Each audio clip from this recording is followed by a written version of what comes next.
The reality is that kind of a problem can come here to America because although we have a much higher per capita GDP, we have a lot of people that are in the lower economic strata, and more importantly, our cost of living is several times higher than it is in places like Egypt.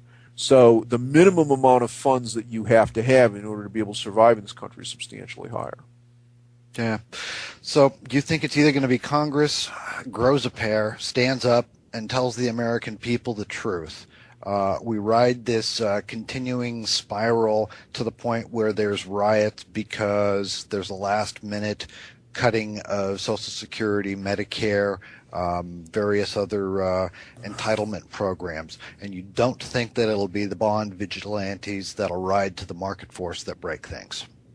I think the bond vigilantes will show up, but if we get a disorderly kind of takedown of the government's credit card, we're going to have it much worse, and the risk of a zombie land kind of outcome in this country goes up substantially. Although I don't think it's going to be a particularly wonderful life kind of event, in that, Mr. Potter comes to the rescue, so to speak, right? If we have Congress grow a pair, the fact of the matter is that there are things we could do structurally with the medical care system in particular that would alleviate a lot of this trouble. It would require that Congress, show up with a set on Monday morning and tell certain industries that we know you guys have been sponging off 20% of our economy for the last 10 years, but you're going to stop, and you're going to stop one way or another. We're going to take these protections away from you, and what happens. The market will decide. Do I think the probability of that is particularly high? No, I don't. And that's one of the concerns that I have, is that our leaders, or our so-called leaders anyway, are rather spineless. And my expectation is they're going to see just how close to the edge of this cliff they can get. I believe they all know exactly what the math looks like. What I was talking about, whether you cut spending or you raise taxes, you're going to hit GDP. This is the reason that you saw the supposed $30 billion in cuts that was supposed to be $70 billion in cuts that ended up really being a couple $100 million. Okay, because they know if they actually cut back on the spending, they're going to have an immediate impact on the GDP, and we're going to recognize another quote-unquote recession. The fact of the matter is that all we're doing is recognizing reality. We haven't actually had a new recession. We never left the old one. Okay, well, thanks very much for that. With that kind of rosy tone coming forward and what we have to look forward to, something we might think of as collapse, I think I'm going to toss this ball over to Thor and let him deal with something scary like collapse. Thor? If there is an implosion of the economy, complete with a breakdown of society and rioting in the streets, how long could this crisis continue, and what sort of society would emerge from this? Well, it could continue for quite a while. The concern, of course, that immediately arises from anything like that is exactly the kind of thing that happened over in Germany in the 1930s. What typically does happen to societies when they undergo that kind of collapse is you get somebody that stands up and says, I have a solution to your pain. I will stop it. But there will be some minor compromises. And we know what comes with the minor compromises. They're not very pleasant. I am not at all concerned about there are many people saying, Barack Obama is the Antichrist and he's the next Stalin or Hitler or whatever. I'm not worried about Barack Obama. I'm very concerned about the guy that is next in line after him. And I have no clue who it is, but I do not believe that person has stuck their head up above the water yet. And they won't until we actually see this kind of a dislocation take place. Much of what I've done over the last 4 years, and in fact my primary focus, is in trying to prevent that from happening, because historically speaking, countries do not go from a representative republic, which we allegedly have now for all of its flaws, to something better when they undergo this kind of an upheaval. It's usually something much worse, and that's the last thing I want. So, Karl, do you believe this crisis is being engineered? No, I think you have a bunch of people in Washington and elsewhere in the world who have gotten trapped by their own lunacy. Bernanke is an academic. He comes from an ivory tower world, and he believes that he has a closed system that he's working with. And that's a problem because it's not a closed system. He has, he's got his magnum opus, his paper in which he talks about, making sure that it doesn't happen here, which of course is deflation.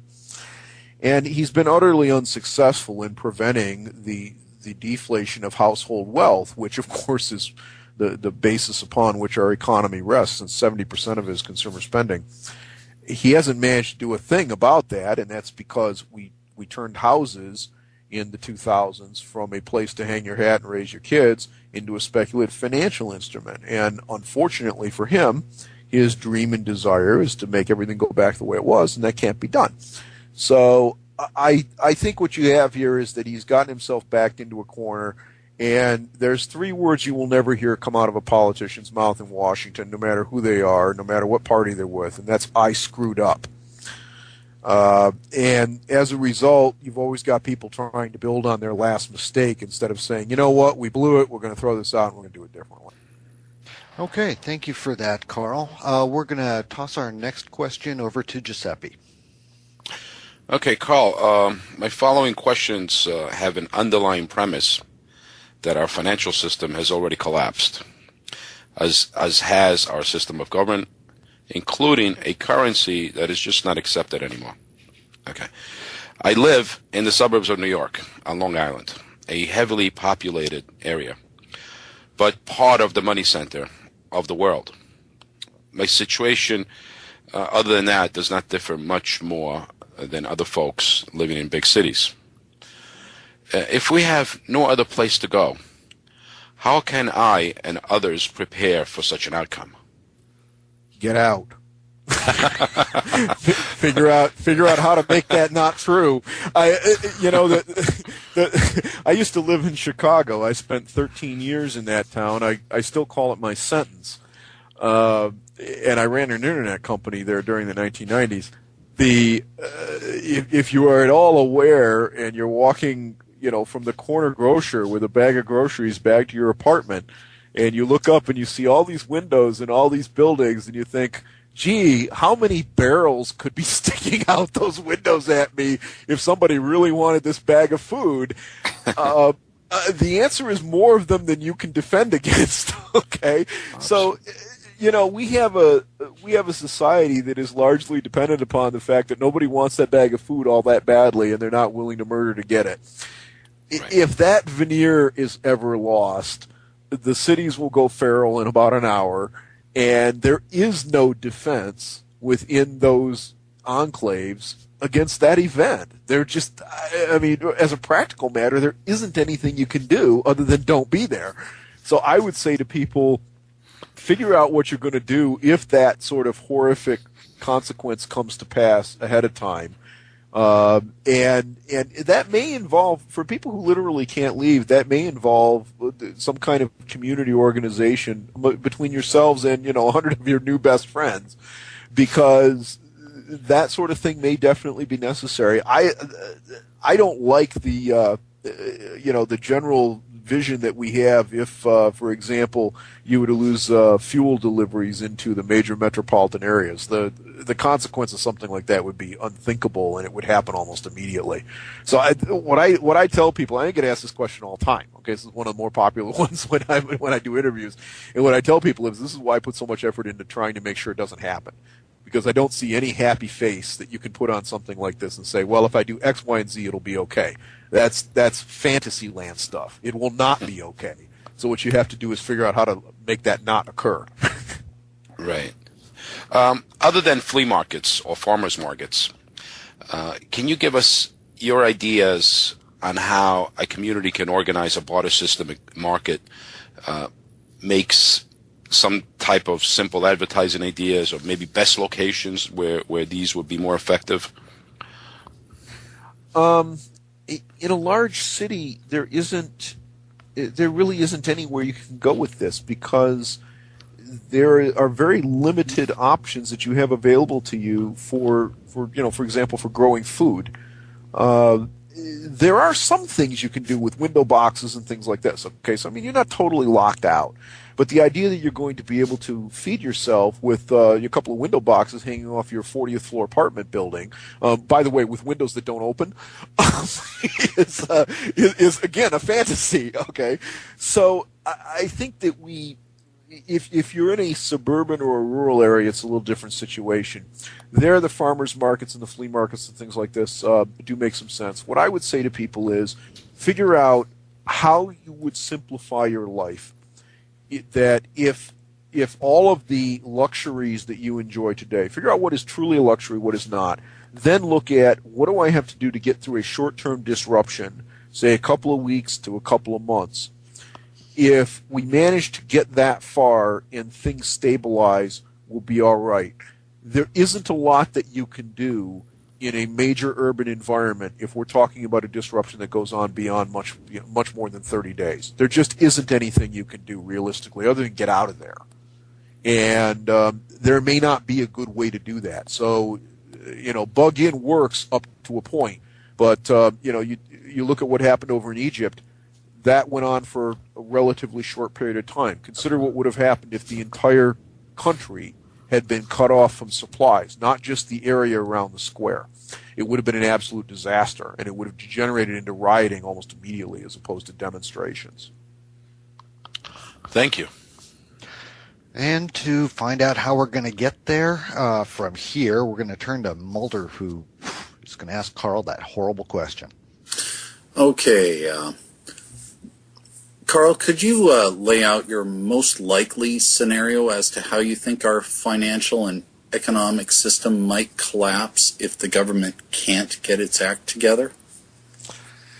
I think the most likely scenario looks an awful lot like what happened over in Greece at the initial levels. That is, we lose our AAA credit rating, we lose the trust, if you will, of the international community. The dollar initially would see a large sell-off, and the price of oil and other commodities would skyrocket. If you think that oil is expensive now, you haven't seen anything. The problem with that is that the classical wage price spiral kind of hyperinflation scenario can't play out in a globalized world. And so what you would have instead of that sort of a feedback mechanism is the destruction of the lower and lower middle class in the country. At some point, they would reach for the weapons and riot. They probably don't have guns, but I bet they have gasoline in bottles. And from there, things get very bad because when the government is forced to cut off the deficit spending, then all of those handouts, of course, go away. This, in turn, causes a feedback mechanism within the economy. If you take the deficit spending away, that's about 12% of GDP.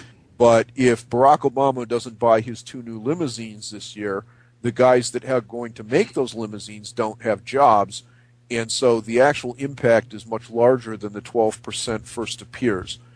In addition to that, as the employment base is further damaged, you have a larger and larger collapse in the tax base. The government is likely to respond to this by attempting to increase taxes into this environment because they have no choice. Okay, what they did originally was attempt to cut taxes, but that's only because they were able to continue to borrow. If that option is foreclosed, then they will attempt to raise taxes. They'll do it first on the very wealthy.